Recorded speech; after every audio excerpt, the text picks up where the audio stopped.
So, yesterday's announcements via two different sources were, first of all, that it was confirmed that Maddie Soto was not pregnant at the time of her death. Now, I will do another video about that. I released a short just after the information was released on Facebook, and then I pulled the short because they pulled their post and then they put the post back up or something, so I released the short again. So there is a short that I did release yesterday talking about Maddie not being pregnant. The other news that was given out yesterday, and this came both from I think it was the attorney's office, and also directly from one of the families involved in the case, and that was that at this point in time there are no charges being laid against Jennifer Soto, but that this could change in the future. Now, don't take me as getting that exactly 100% correct, but that is the way I read it. So, of course, that takes us back to the question of why isn't Jennifer Soto being charged? And of course, it makes us once again look at the many red flags in the case when it comes to Jennifer Soto. So, my question today is, why did she not question Stearns in relation to all the things that he said? And why did she accept actions as well that he did that just didn't seem quite right? You just don't ask clarifying questions. I know no relationship I've ever been in is that trusting. He just tells you he's gone at 3 in the morning getting a fucking Wawa, and you're like, ah, whatever, bet. Same thing with this. It's like, oh, I got a flat tire, was here. Why is he at these places? Do you not question him? Why were you on 192? Why did you dip out at 3 in the morning with my car? I didn't know he did that. Because this is 2 times he went to 192. He went to 192 the day she disappeared, right? He's roaming, looking for her, south of where she went missing, because supposedly she went missing. 192 is south of where that is. And not very likely that that's the route she went on foot or abducted, and that him driving around is somehow going to locate her. And he did tell. I did question that. I was like, when I asked him where he's searching, he said 182. I said, why? That's nowhere where she would be. And he didn't give me a clear answer, and I don't know why I didn't push it. I just thought he was being stupid and oblivious, because I don't see him as the smartest man. Like, I don't. I let him do what he does, but I don't trust a lot of his, is the word judgment? I'm not sure, but I just don't trust that he makes the smartest decisions sometimes. I call BS on what she's saying here. You know, she's saying that she did question him over him searching at that particular highway, the 192. And yet, this is the first time you hear any suggestion of her questioning him at all. Throughout every other interview, like news interviews and interviews with law enforcement, all she has done has been parrot his story, and almost word for word.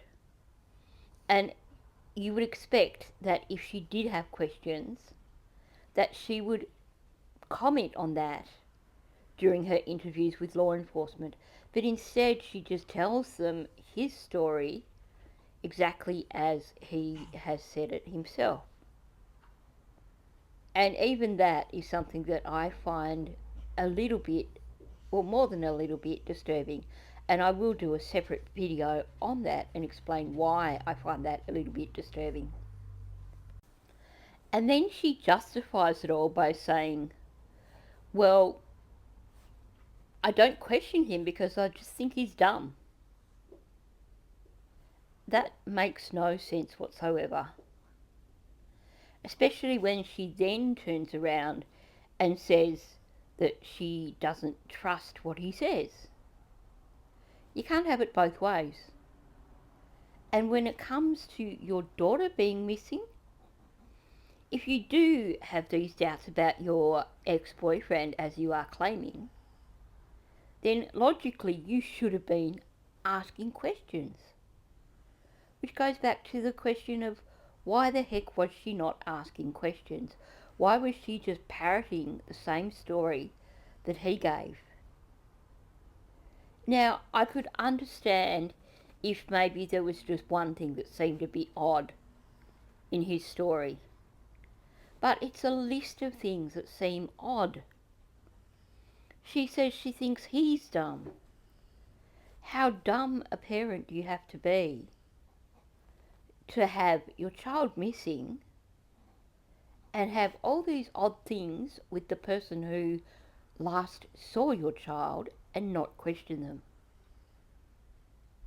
I know she likes to use the excuse of her medications, and yes, she does seem a little bit spaced out, but we've seen where she can really spark up at points in these interviews. She is absorbing what is being said to her. She sparks up when things are said that come back on her. Not anything about Maddie being missing, but for example, when they asked her that question, did you say to Fox News that you didn't want Maddie to come home? She sparked up about that straight away. So her medications aren't dulling her as much as she would like people to think. I think they are just an excuse. I think they do have an impact on her reactions, and I think they probably had an impact on her allowing what happened. She was more concerned with getting sleep. She was out of sorts because she hadn't had her medications, and so maybe that did cloud her judgment a bit, but at the end of the day, she still made that decision. And if she's claiming that her judgment was that bad, like if she was so out of it because of her meds, that says to me that it is common practice for her to send the pair of them upstairs, because that takes a bit of rationalisation. Not a case of, I just said I wanted to be left alone. No, she had to calculate it enough that she wanted a night's sleep, and the best way to get that was to have them both upstairs away from her. That had to be something that was commonplace if she's as messed up in the head as she supposedly was that Sunday night, because otherwise it doesn't seem logical for her to have rationalised that. But that's not where I was actually going with this video. I wanted to highlight the many things that she didn't question. So, like I said, it doesn't make sense. Her daughter is missing, and the last person who saw her daughter is telling her these things that aren't normal. And yet she didn't question them. And to give you some idea of why this is a huge red flag, I'm actually going to go through a list for you. So these are all the things that she supposedly didn't ask clarifying questions on. Him going in and collecting the dog and putting the dog on a lead. She actually admits in her interview in July, so that is the subpoenaed one where she was basically had to tell the truth, and she admits that he hadn't done that before. He hadn't gone into her room before and grabbed the dog and put the dog on a lead to supposedly take it for a walk. Yet she never questioned that. Wouldn't you question that on the morning that your daughter has gone missing? Also, when he says, well, no, she slept all the way there and she was too sleepy, she didn't want breakfast. And yet, in that same interview from July, when they ask her, does she always have breakfast? And she says yes. So she didn't even question why her daughter wouldn't want to go and have a special breakfast at McDonald's. She didn't even question the drop-off time. Yes, she did in the interview later on, after multiple interviews, and after law enforcement had asked her multiple times, why did he drop her off so early? Then she finally added that to her narrative. But only after she'd been asked multiple times by law enforcement, didn't you think it was odd that he was dropping her off so early? And then the story changes, and yes, I thought that was odd. I questioned that. She didn't question him about it. She apparently just questioned it in her head.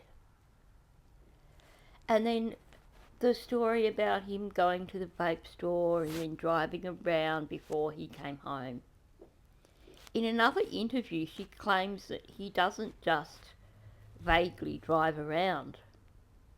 So if she's saying that he supposedly drove around for what, an hour, because apparently the vape store doesn't open till 10, or there's a huge time gap here in which he supposedly drove around, and yet she in one interview says that he doesn't just randomly drive around, and yet she's never questioned him over it.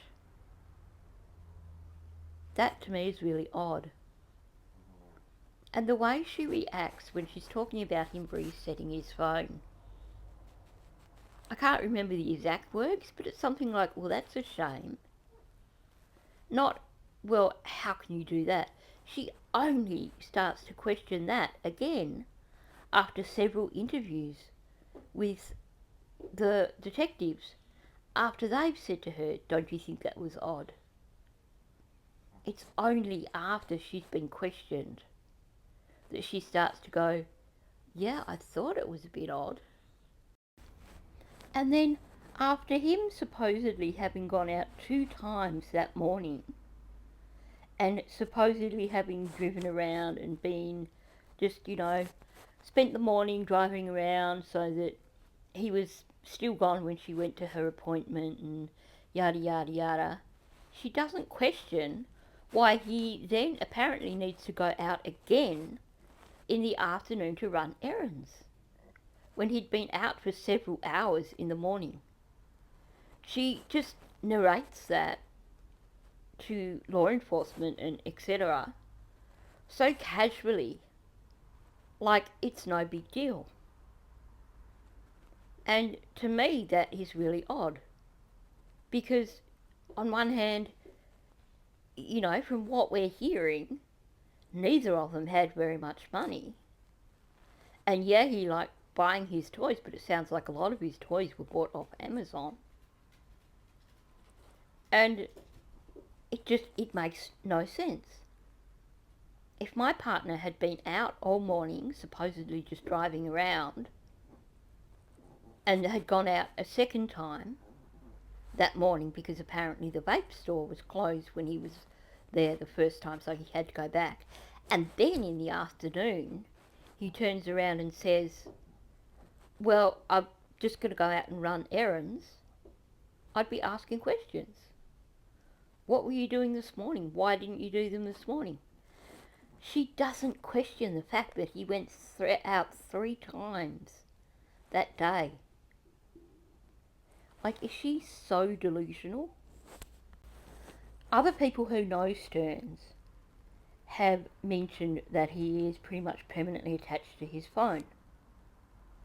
And yet, he apparently left his phone at home twice on the day that Maddie went missing. Jenn doesn't question that at all. Now, sure, maybe occasionally, especially if you have ADHD, maybe you do occasionally forget your phone. I have, over the last couple of years, had a few times when I've gotten as far as the shops and then suddenly realised I couldn't actually go and buy anything because I'd left my phone at home. But it's not like I would then forget to take it back out with me if I had to go back out again later in the day. Who does that? Even with ADHD, you're not going to forget it twice in the same day. Yet Jen didn't see anything wrong with that. She didn't question it. She's just really blasé about, yeah, he rang me and he said, oh, well, I forgot my phone, so, and I was already on the way to pick up, so, no, why did you forget your phone twice in one day? That's not normal. What the hell is going on? All these things, maybe one thing individually, yeah, you would just go, okay, yeah, he's just dumb. But all of them, when she admits that he is somewhat manipulative, why is she not questioning him? And you have him heading out at 3 a.m. in her car to drive in an area which supposedly was not the area where Maddie went missing. And like the detective said, why not question him over that? His clothing. When she saw him after her appointment, before he went out and did errands, the clothes that he would have been wearing then were different to the clothes that he would have then been wearing when he turned up at her mother's office after she told him that Maddie was missing. How come she didn't question him over that? All these things, all these inconsistencies with Stearns. And she supposedly either didn't notice or didn't see them as red flags, didn't see them as questionable. I just find that really odd. And to me, it really does make me question about her knowledge. There are things when she does brush off things that other people would question about Stearns. And when you put those two things side by side, it makes me think, did she perhaps even just suspect that he had done something to her daughter? Why was she protecting this guy? Her daughter is missing and she's protecting him. And yet she's not being charged. How does that work? Thanks for listening. If you're new to my channel, please subscribe. Also, please hit the like button and leave a comment below. What do you think about Jen's reaction to all these irregularities? Is this a red flag to you? Or do you think she was just so out of it on medications that she simply lacked the intelligence to ask these questions?